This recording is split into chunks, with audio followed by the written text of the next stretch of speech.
This conference will now be recorded.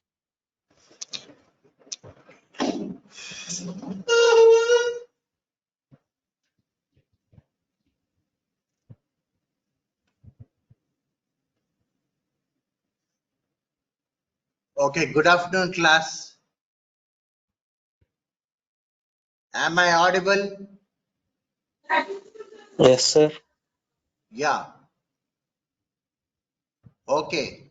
Uh, Today I'll teach you uh, how to examine abdominal lump. You know, uh, please follow this pro forma. Okay. History taking and what is this? Examination of the abdomen and few important points, questions are all of these. So please note down. So I want you to have proformas, that is, for all of these main long cases like thyroid, hernia, breast lump, then varicose veins, TAO. TAO is okay, little difficult. Okay. Uh, then abdominal lump. That is, when the case comes, you should know what questions to order. I mean, what questions to ask in which order, like that. Orderly questions, not haphazard questions. And then again, findings also written in haphazard manner. That is not the way. So we will go about in this way. Okay. Abdominal case of abdominal lump has kept. Please note down every point. I want the case sheets to be written in this order. Okay. So a case of abdominal lump has come. So maybe with painless lump or with pain. So a name of the patient. So this is how you are going to write the case sheet. So 45 minutes long case. So everything should be recorded, including the other systems. Then finally you will write the diagnosis or differential diagnosis. Then few, not you can write baseline investigations and just mention baseline investigations pertaining to the case, investigations pertaining to the case, and little bit of treatment. Okay. So all of this should be there in the long case. So let's start with abdominal lump. So abdominal lump, abdomen is divided into these 9 quadrants. Transpyloric plane, 2 horizontal transpyloric plane, transtubercular plane. Some textbooks, then the vertical ones, mid-clavicular lines downwards. Some books say it's mid-inguinal drawn upwards. So the 4 quadrants are there. Right and left hypochondrium, epigastrium, umbilical, then lumbar regions, right to left, then iliac fossa, then hypogastrium or suprapubic region. Okay. Then either the patient, has come with complaints of lump, fullness, swelling, or that is or pain. So if it is a lump or a fullness and swelling will not have definite margins, whereas a lump will have distinct margins. For example, like you can tell my hand is swollen or my leg is swollen, my face is swollen. Next day the swelling will disappear. Whereas lump, it is not like that. So it is, it is not going to disappear, and it has distinct margins. So either insidious onset and then gradually progress to present size. And very important point is which of these you in patient's words only you can write upper abdomen, mid upper abdomen, like that. You need not write epigastrium like that, but upper abdomen in the midline, patient first notice the swelling like that. First, that insidious onset gradually progress to present size. Now, so that the first about the swelling. So if the patient complains about the swelling, fine. Otherwise, you made out on palpation and this thing, then you need not mention it. So patient has complained with pain. Then second complaint is pain. Then pain. What are all the types of pain? Site, nature of the pain. Is it burning type of pain? Burning type of pain is peptic ulcer. Then throbbing type of pain and any throbbing and pricking is abscess. Then colicky type of pain is intestinal obstruction. So so the nature of the pain, site of the pain, nature of the pain, aggravating factor, relieving factor.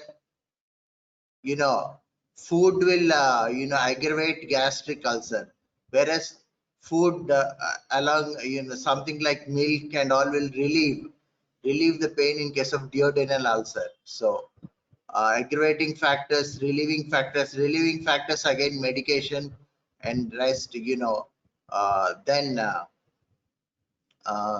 radiation, whether it is radiating anywhere, then like appendix, epigastric pain radiating to back is mostly pancreatitis, something like that. So, or periumbilical pain, first periumbilical region now shifted, localized to right iliac fossa is classical appendicitis pain. So the pain, everything you should tell. Site of the pain, nature of the pain, then is it continuous type of pain, intermediate type of pain, aggravating factor, relieving factor. Please note down all this. Aggravating factor, relieving factor, then radiation. So all of these things you have to tell. Then and also there is something called chronicity. Like peptic ulcer disease. Classically, it will be more in winter time and maybe springtime. So maybe winter and autumn and winter. Why autumn and winter? There is the reason that the people will take less amount of water.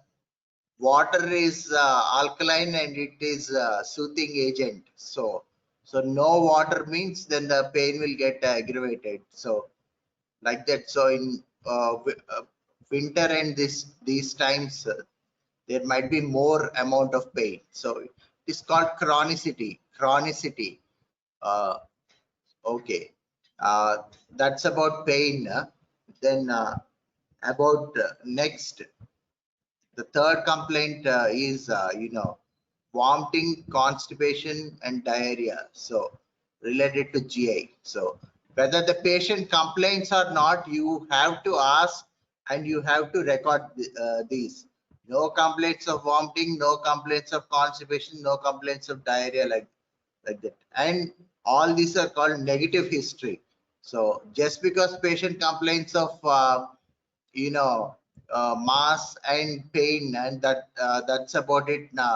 Other features he has not told, then you have to ask and record. So the third one is vomiting means you have to ask how many times per day, how many episodes of vomiting, and is it recent onset or patient is having and for a long time.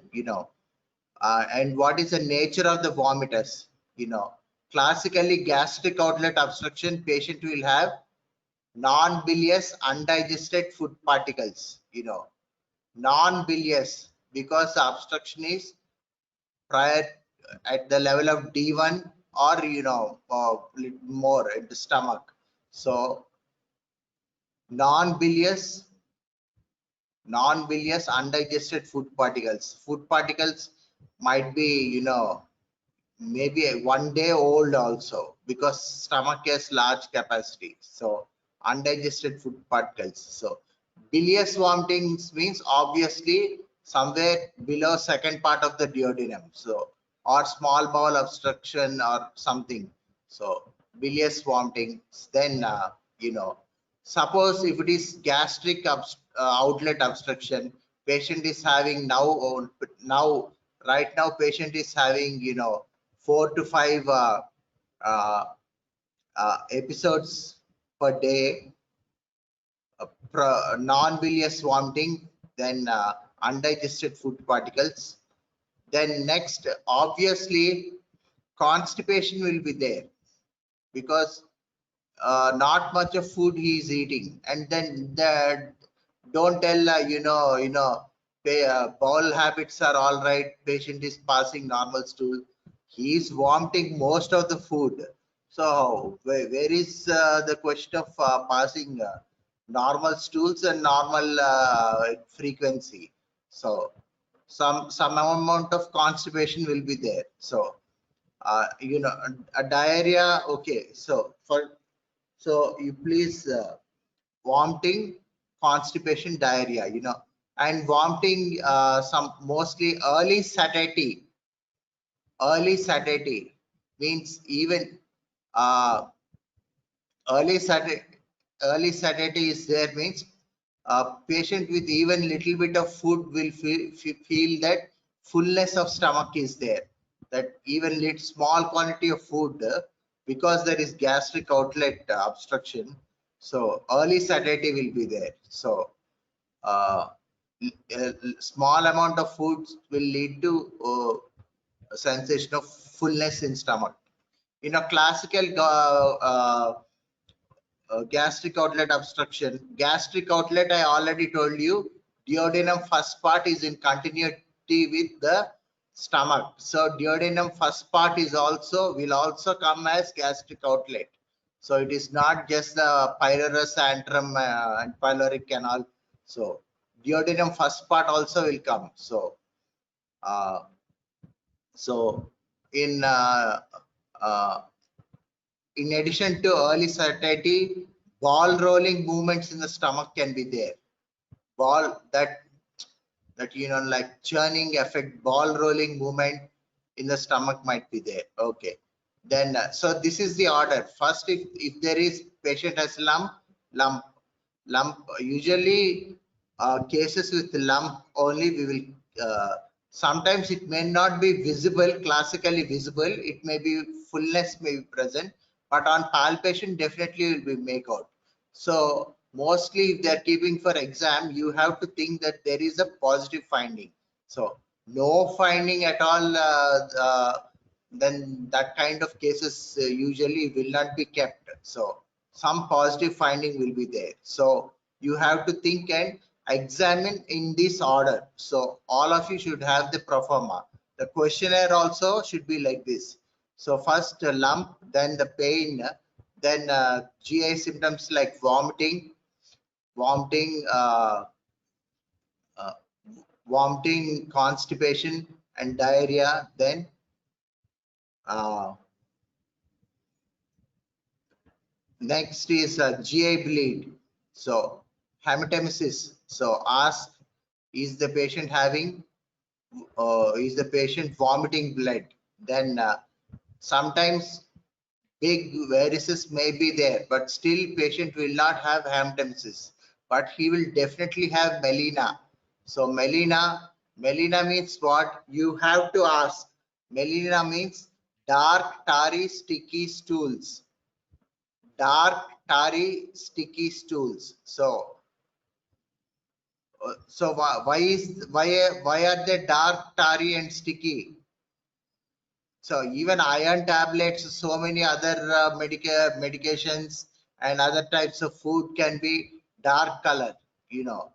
But dark tarry sticky stools means this blood in the stomach, which goes down and has been acted upon by the enzymes, digestive enzymes, so it becomes sticky and tarry.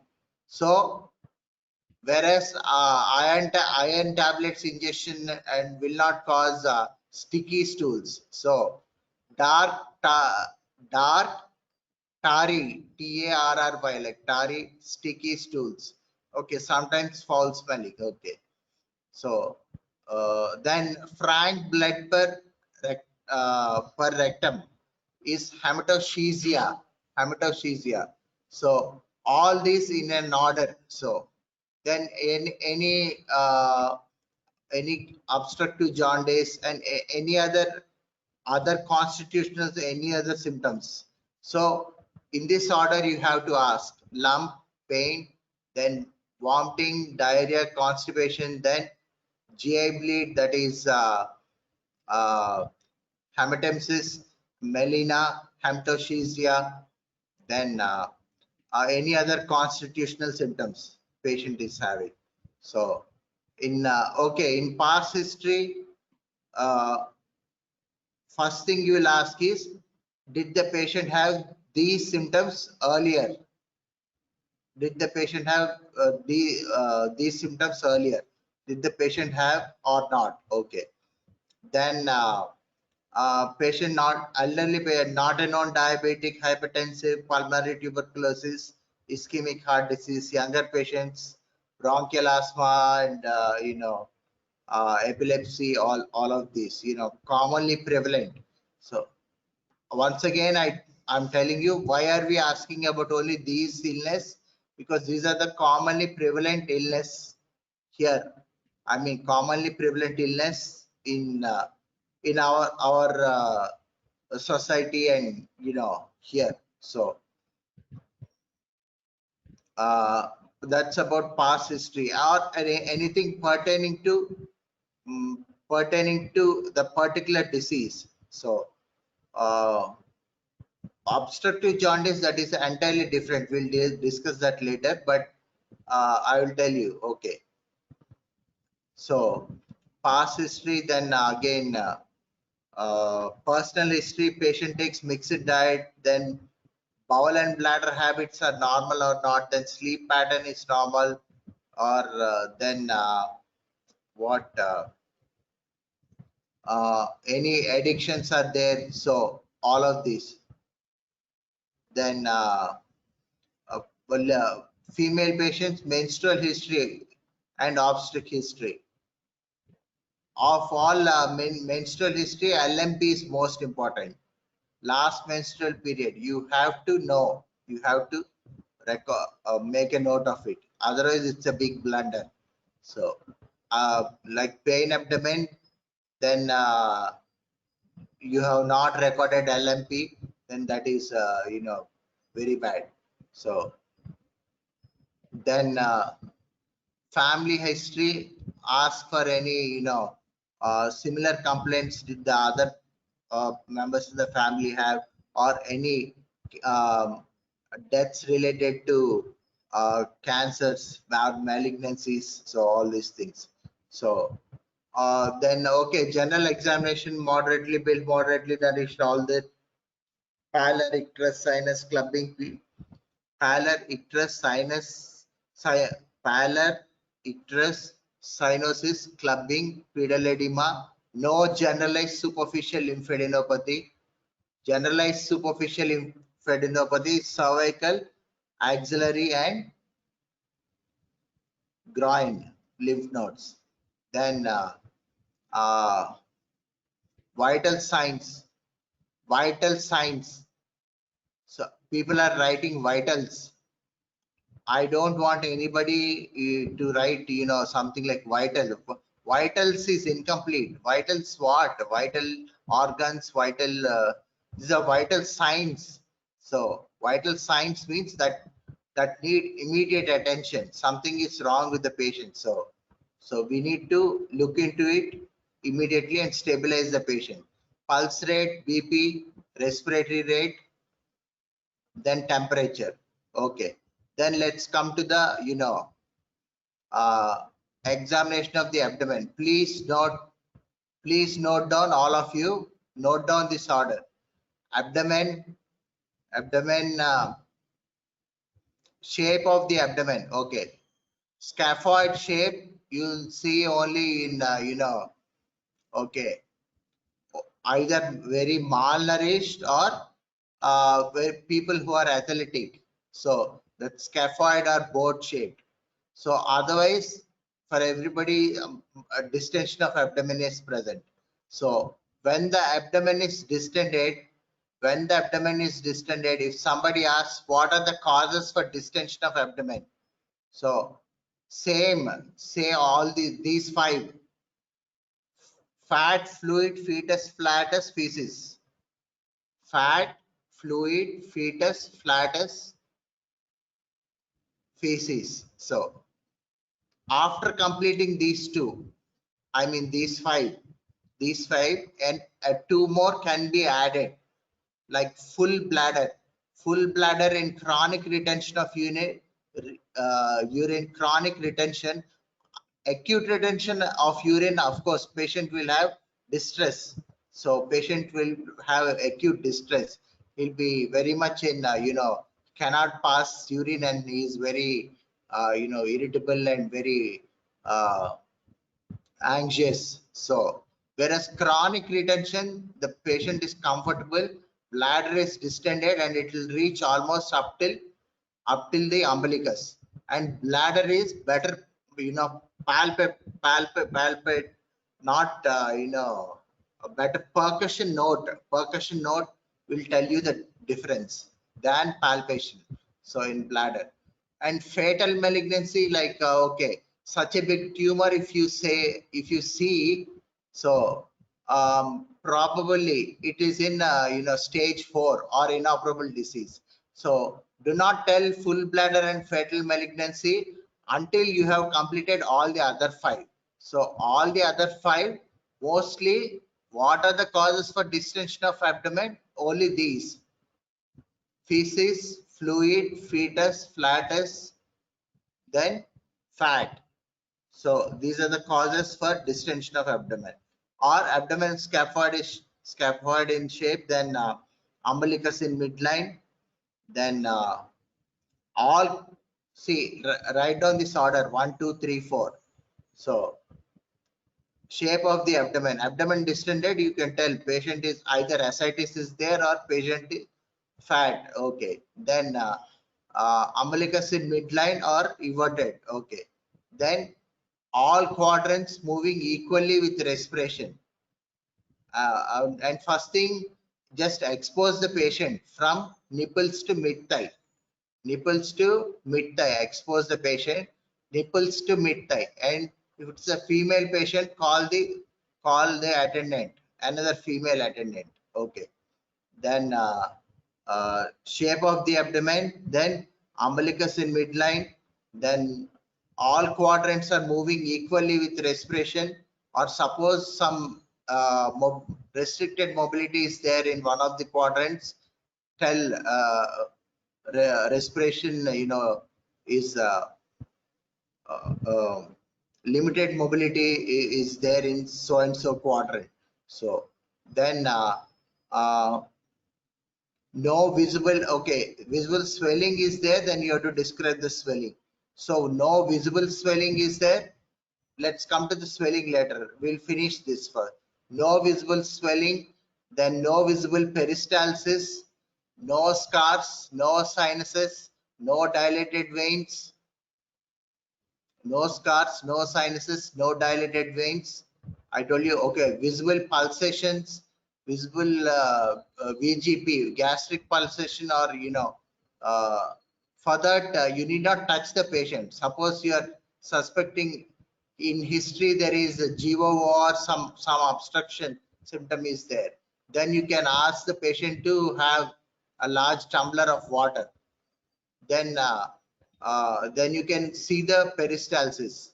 Gastric peristalsis will be early and it will be left to right. So, and colonic will be late. So, okay, visible peristalsis, visible, then no, any visible pulsations are there. So, suppose pulsations like ab, abdominal aorta, some aneurysm is there, aneurysm of the abdominal aorta. Classically, what is the site? Above and lateral to the umbilicus. Please note down. So it will be mostly lateral, means it will be mostly onto the left side. So above and lateral to the umbilicus. That is where on palpation also you can feel a thrill or you know. So above and pulsations if you are seeing, so above and lateral to the umbilicus, that is a classical site. So then okay, if there is a visible lump is there, then which quadrant it is there, then which quadrant it is. Okay, before going to that, okay, no scars, no sinuses, no dilated veins, no visible pulsations, no visible peristalsis, then please note down these. Then hernial, ask the patient to cough, ask the patient to cough. So hernial orifices free. Then see external genitalia, both the testes have descended or not. So one side, one testis is absent, then a lump in abdomen, that is most probably undescended testis with testicular tumor or something. So see, this is in inspection only. Examine the external genitalia, renal angle. Okay. Renal angles, fullness is there or not? Renal angles, erecta spinae meets the 12th rib. So erecta spinae, 12th rib. Renal angles, just see if there is fullness or not. Then hernial orifices are free. Hernial orifices are free. Ask the patient to cough. Then see there is no visible, cough impulse. Nothing is herniating. So then okay, external genitalia. Then here itself, left supraclavicular fossa fullness. If you want, you can mention, or you can mention at the end. Some of the examiners would like you to mention in the inspection itself. So they call it, the extra quadrant. So just see left supraclavicular fossa, any fullness is there or not. So we'll come to that in palpation. So so this is then suppose a fullness is there, you have to tell which quadrant it is there, mainly occupying onto the which other quadrants. Then which other quadrants. Then is the swelling moving with respiration? Is the swelling moving with respiration? How will you know that the swelling is moving with respiration? This holds good, same in inspection and palpation also. How will you know is the swelling moving with respiration or not? Anybody?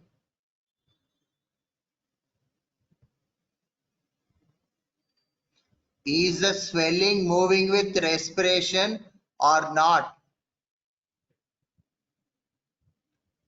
Okay, I'll tell you, please note down. Locate the lower border of the swelling. Locate the lower border of the swelling. Then ask the patient to take a deep breath. So see if the lower border is moving. So in palpation, what will you do? You'll move the finger 2 centimeters, approximately 2 centimeters below the lower border. Then ask the patient to take a deep breath. So if the swelling is touching, then it is moving with respiration.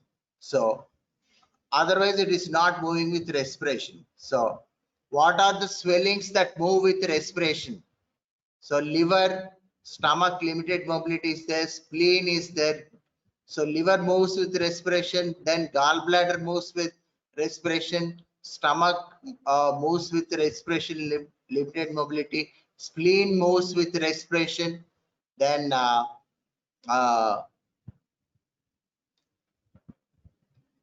okay, kidneys, even though they are retroperitoneal, limited mobility of with respiration is there.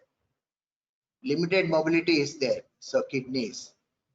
So next time you have a chance, when nephrectomy, or the incision has been given, ask the anesthesiologist to bag, then you can clearly see that the kidneys are moving with respiration. So not not gross, I mean very much mobile as in spleen, but they will move. Okay, then down bladder and all will not move with respiration.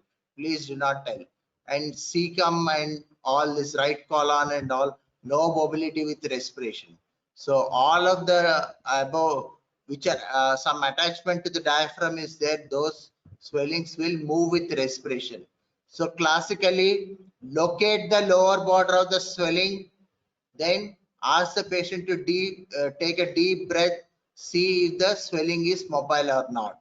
So then surface of the swelling smooth, then dilated veins, I told you, scars, sinuses, all those things.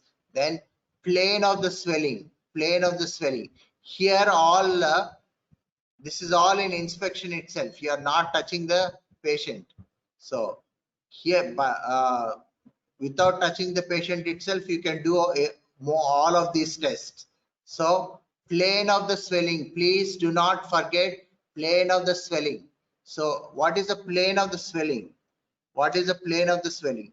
Is it coming from the abdominal musculature, abdominal wall musculature? Is it coming from abdominal wall, or is it inside the abdomen, or is it retroperitoneum?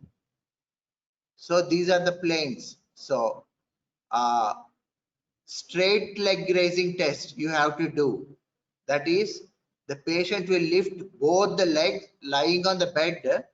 Lying on the bed, patient will lift lift the legs up without flexion at the knee, without flex. This is called straight leg raising test. Straight leg, that legs are kept straight.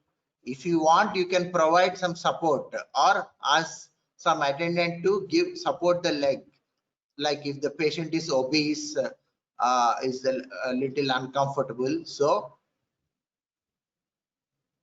patient will lift both the legs above without flexion at the knee, straight. So this will make, this maneuver will make the abdominal musculature taut. So abdominal musculature will become more taut and prominent. So all swellings related to abdominal, any tumors or any swellings related to the abdominal wall will become more prominent, whereas the swellings that are there within the abdomen, within that is within, mostly within the abdomen, means in the peritoneal cavity within the abdomen,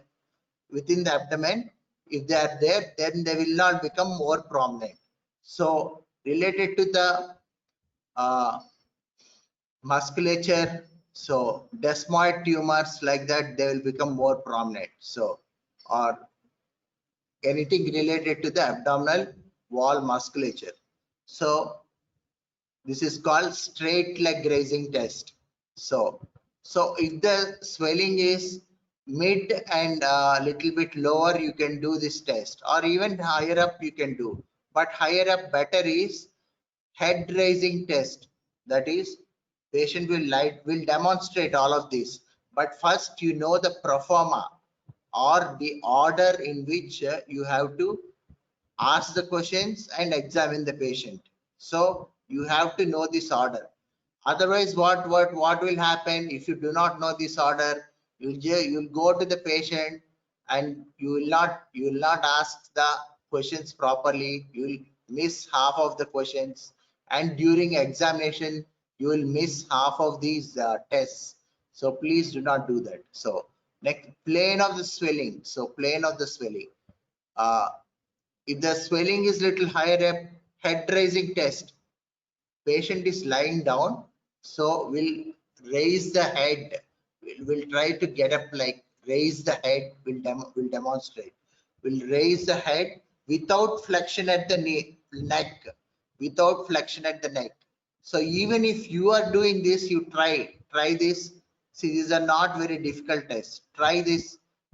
Try to get up from the bed without flexing, no flexion at the neck. So head raising test. Raise the head without flexion at the neck. Then also you will feel that the abdominal muscles are becoming firm or taut. So head raising test or straight leg raising test. So swellings related to abdominal wall musculature will become more prominent. Those inside the abdominal cavity will not become more prominent. So once you have done that, you know that the swelling is in the abdominal cavity. If it is fine related to abdominal wall musculature, fine, you can tell that. Otherwise, it is within the abdominal. So on straight leg raising test or head raising test, swelling is not becoming prominent. It is in the abdominal cavity. So once it is in the abdominal cavity, you have to know whether it is intraperitoneal or retroperitoneal, back of the peritoneum. So intraperitoneal, retroperitoneal. So what test you will do for this? Knee elbow position. Put the patient on both the knees.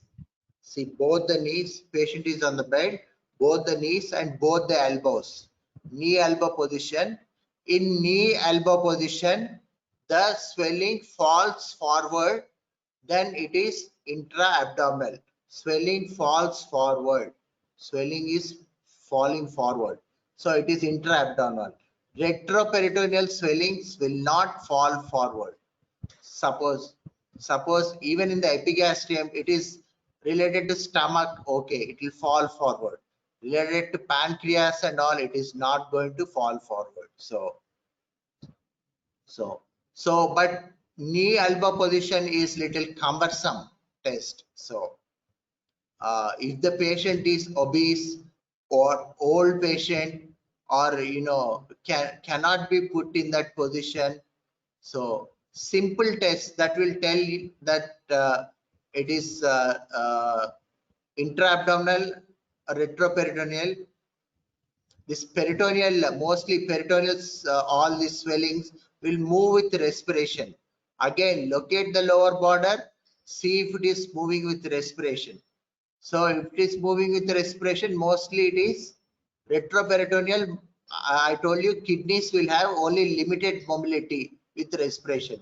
All the other retroperitoneal masses or some retroperitoneal sarcoma or some other retroperitoneal lipoma, something, all of these will not move with respiration. So retroperitoneal swellings will not move with respiration. So that is about it. So the plane of the swelling. So please do not forget hernial orifices, do not forget external genitalia, do not forget renal angles, do not forget. So in this order, what all I have told you. So all of this you please mention. Okay. Then is it okay? Okay. Next we'll go to palpation.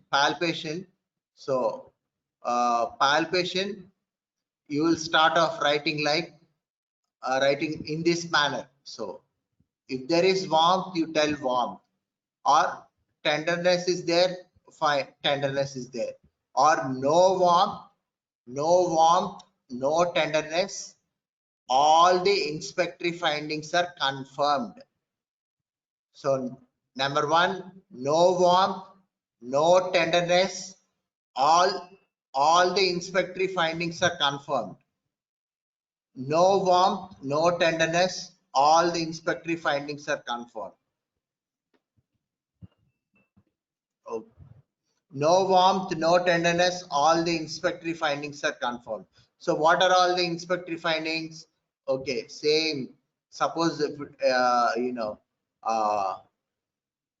there you sometimes fullness will be seen in inspection, whereas in palpation here definite margins you'll make out.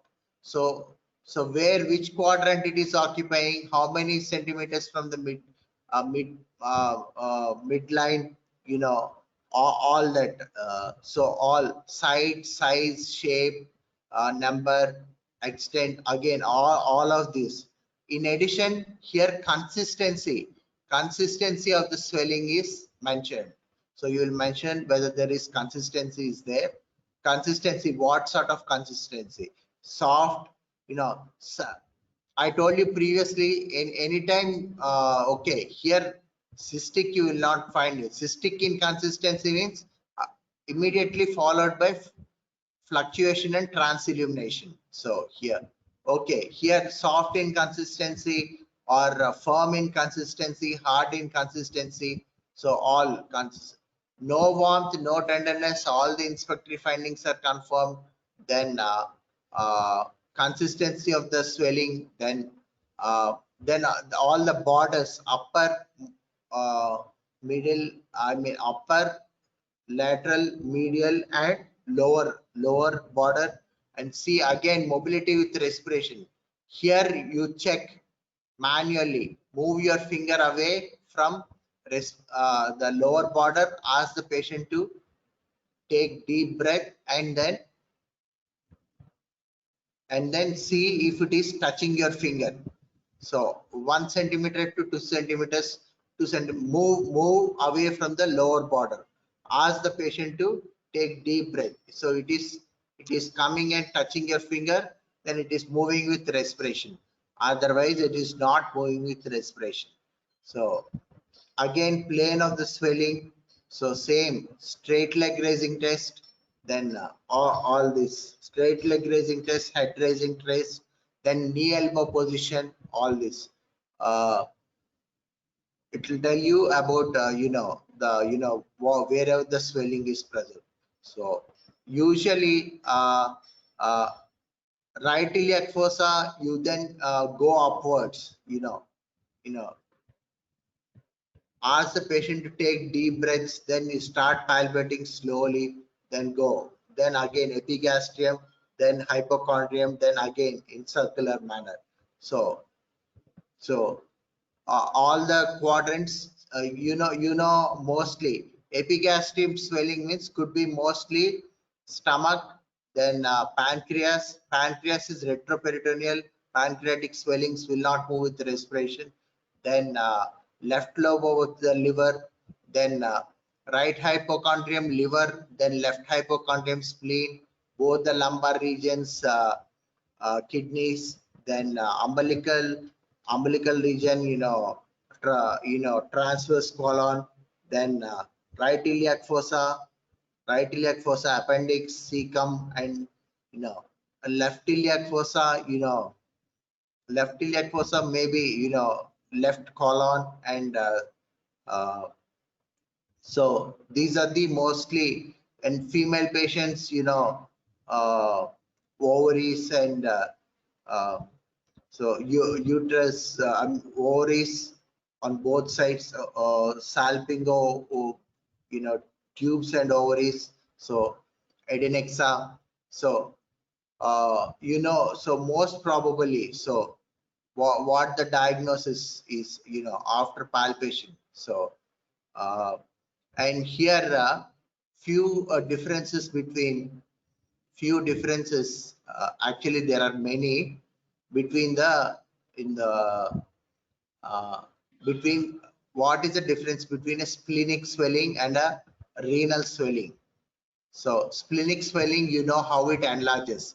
Spleen is palpable twice when it is normal, normal size. It is become twice enlarged, then it will become palpable.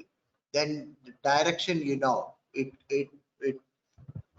direction it enlarges towards the right iliac fossa, whereas renal, it is there mostly in lumbar region, and you know, it is enlargement is there itself, not towards the right iliac fossa. Then uh, okay, that is the first one. Then that is the first difference. Then second one, spleen moves with respiration very well with respiration, whereas renal, it will not move with limited mobility, not as much as spleen. So that is the second one. Third one, splenic notches are felt. Splenic notches are felt. Here, no notches are felt. Then uh, bimanually palpable. So kidney is bimanually palpable, renal swellings, whereas spleen is not bimanually palpable, except for when it is very large spleen, then it can be bimanually palpable. So both, one hand beneath, one hand above. So bimanually palpable. So then same, next is ballotability. So renal, it is ballotable. Ballotable means, like, you know, like fetus head, which is ballotable. So which is ballot, you push here, then the impulse is felt. So ballotability, splenic swelling is not ballotable, then renal is ballotable. Then so these are so 5-6 differences I told you. Then fingers cannot be introduced or insinuated between the left costal margin and the swelling in case of spleen, because spleen is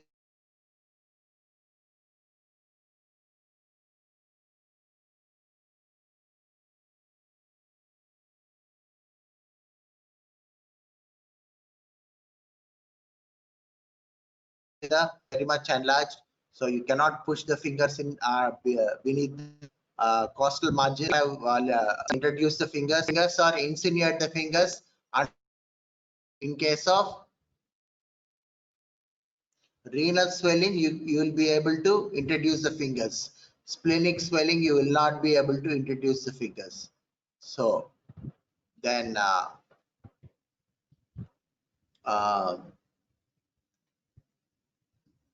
okay, these are the differences you are expected to tell. These are almost 7 to 8 differences between the spleen and the renal swelling. So you should be able to tell. So then let's come to, you know, okay, palpation. You'll tell about the mass also. Consistency you will tell in addition, and you know, all the borders where they're from a bony landmark. So upper border, medial border, lateral border, and lower border. So, and lower border, is it moving with respiration or not? So that is about it. And yeah, palpation. Then percussion. Percussion notes, you will start off as percussion note, start off as percussion starts in fifth intercostal space, right? Fifth intercostal space. Please note down, right fifth intercostal space. So mostly fourth intercostal space or fifth intercostal space, fifth intercostal space. So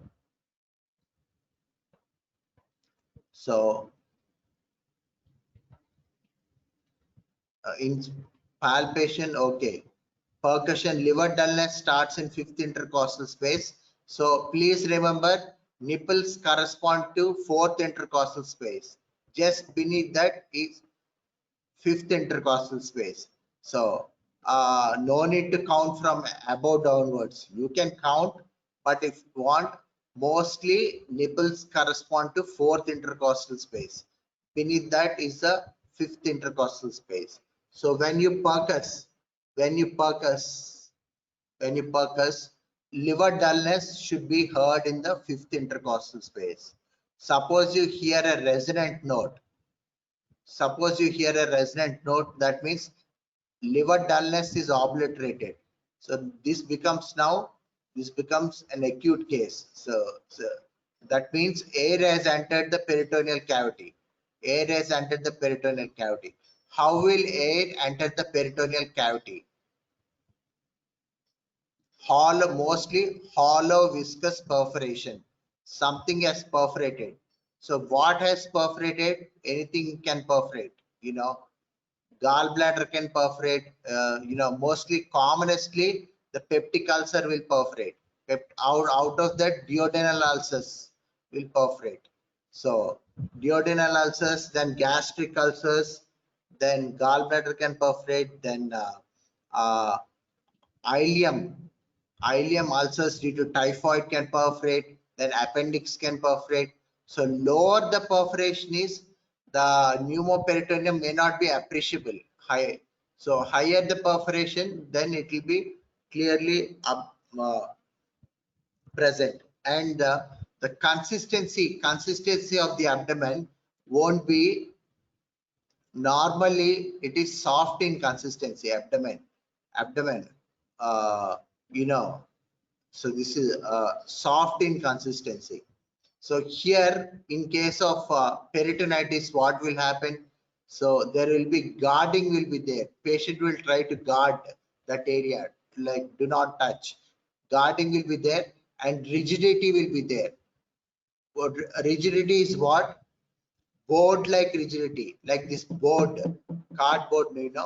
The abdomen will become, because both the peritoneum, visceral and parietal peritoneum, will become inflamed, and there will be rigidity will be there. So it won't be soft anymore. Consistency, it will be rigid, and that rigid is described as board-like rigidity. Board-like rigidity will be there.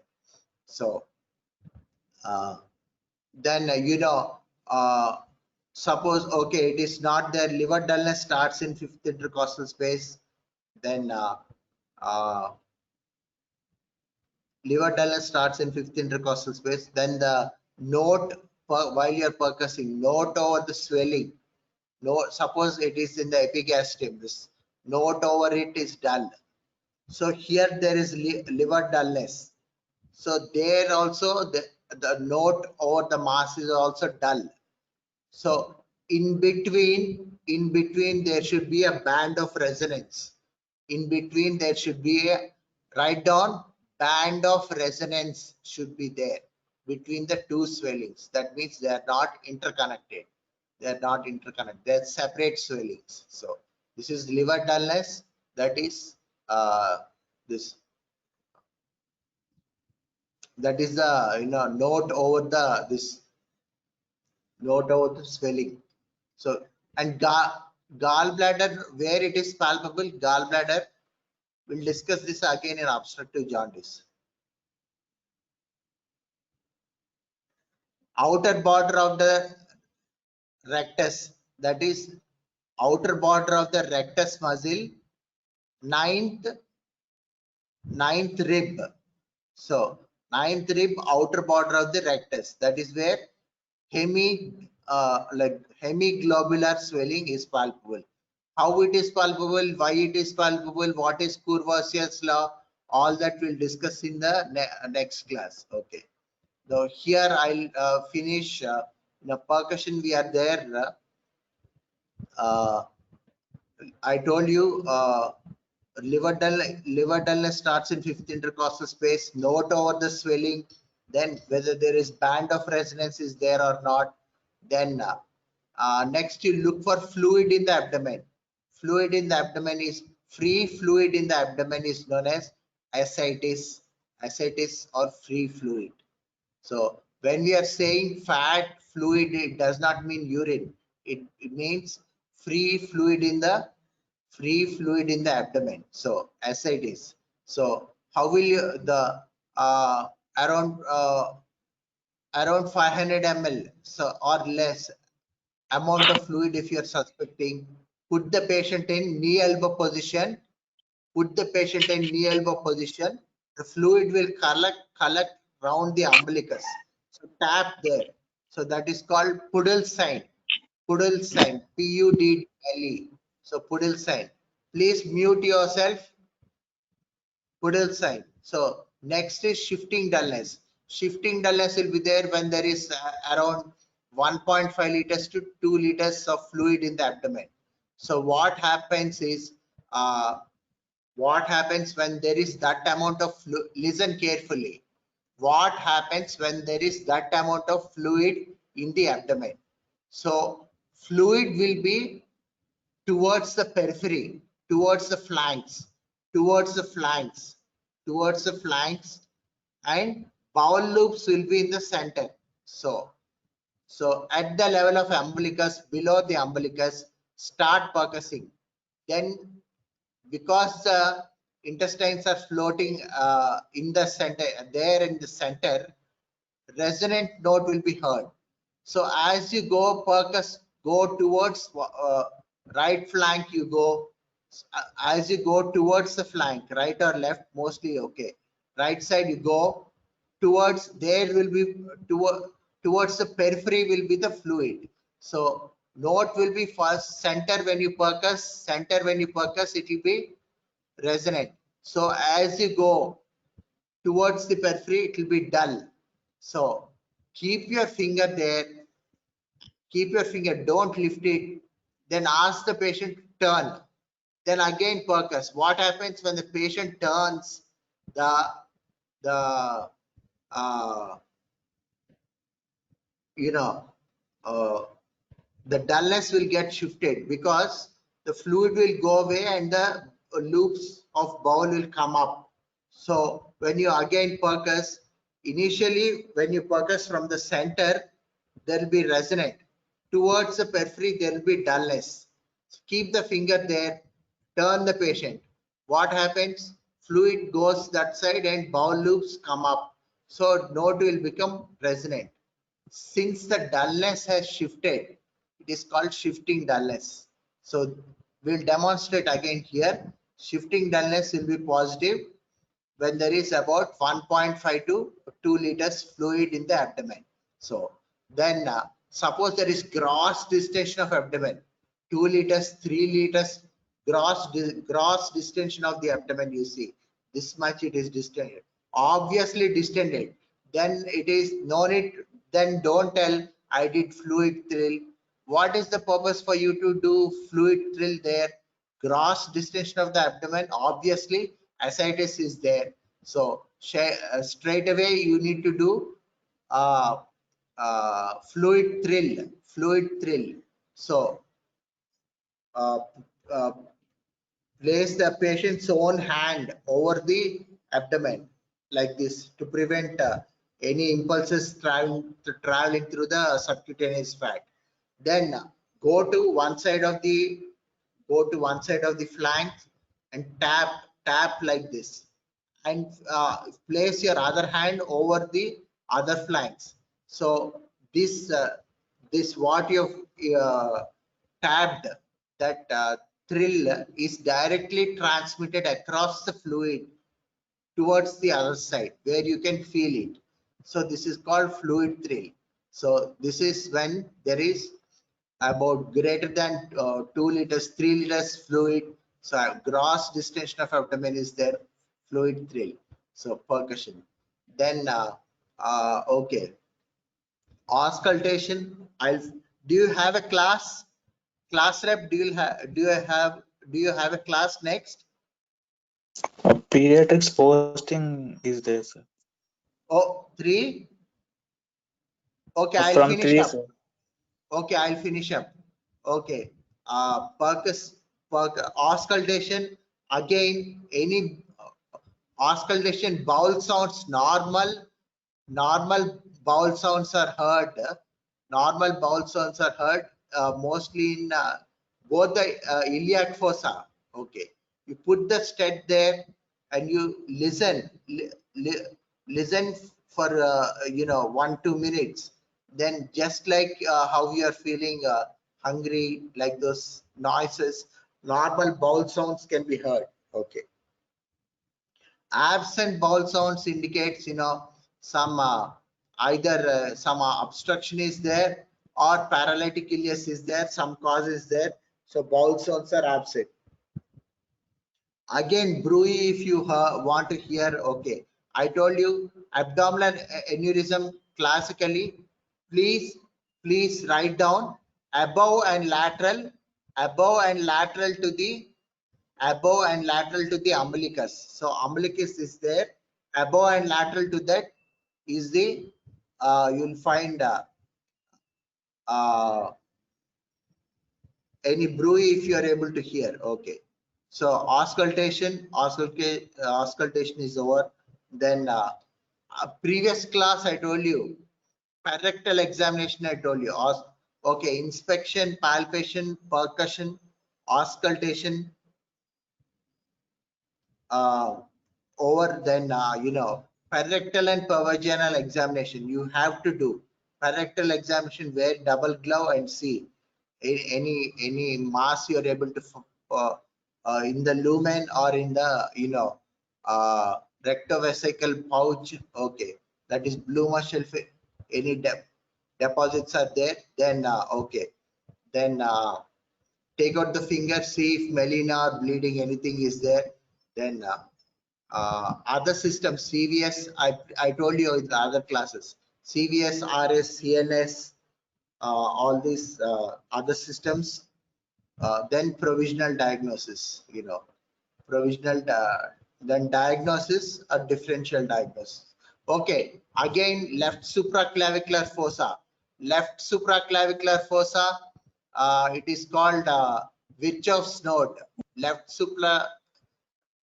supraclavicular fossa node. A node is palpable. It is called Virchow's node. The sign is called Trois's, Troisier, Trois's sign. So Trois's sign. So again, similarly, left axilla, any node is palpable. It is also, Irish node. Okay.